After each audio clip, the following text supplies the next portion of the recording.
FCA will go it alone. Welcome to the show. Former Fiat Chrysler CEO Sergio Marchionne, who died in July, famously called for more industry consolidation. He even proposed a merger or acquisition with FCA.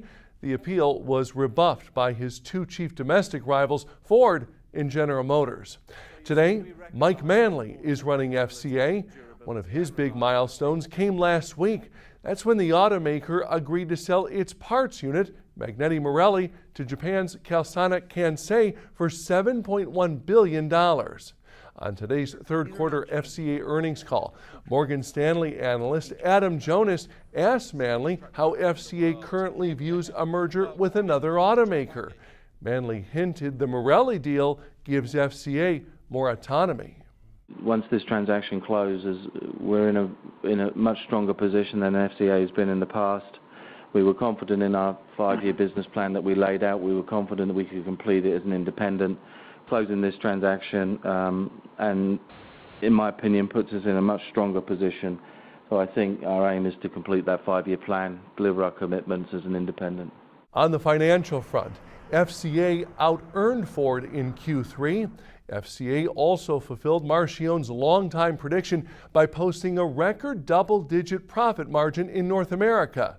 The automaker's global adjusted earnings before interest and taxes rose 13% to $2.27 billion. And FCA's North American profit margin surged to 10.2%. But group net profit plunged 38%. The company took about an $800 million charge related to diesel emissions disputes in the U.S. FCA also lost money in China and Europe. Ford earned $1.7 billion before interest and taxes last quarter, with a North American profit margin of 8.8%. Meantime, on the product front, Manley said Jeep's new pickup truck will be unveiled at next month's LA Auto Show.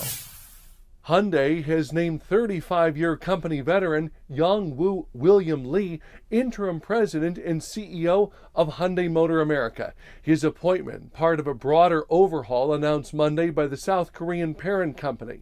The restructuring designed to accelerate innovation amid plunging profits at the automaker. William Lee replaces Kyung-Soo Kenny Lee, who stepped down Monday to become an advisor to Hyundai Motor Company in Seoul. Kenny Lee had been president and CEO of Hyundai Motor America since September 2017. William Lee served most recently as head of Hyundai Motor Brazil.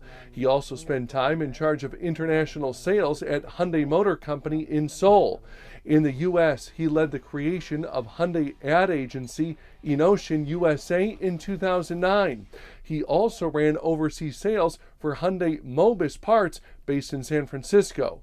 Hyundai saying today that a search for a permanent head of the U.S. unit will begin immediately.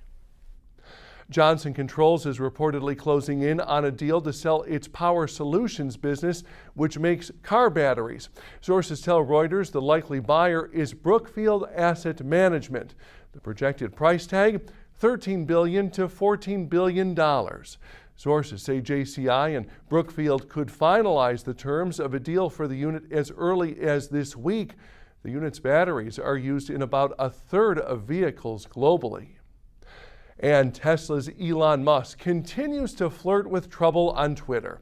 The CEO posted on Monday that he had deleted all references to the titles he held at Tesla, then joked that in doing so, he may have confused, quote, the authorities.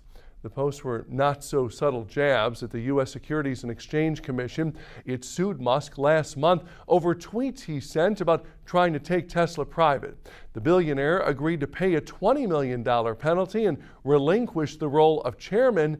Tesla also agreed to set up controls to oversee Musk's social media posts regarding the company. That story from Bloomberg. As always, we thank you so much for watching. We'll see you tomorrow.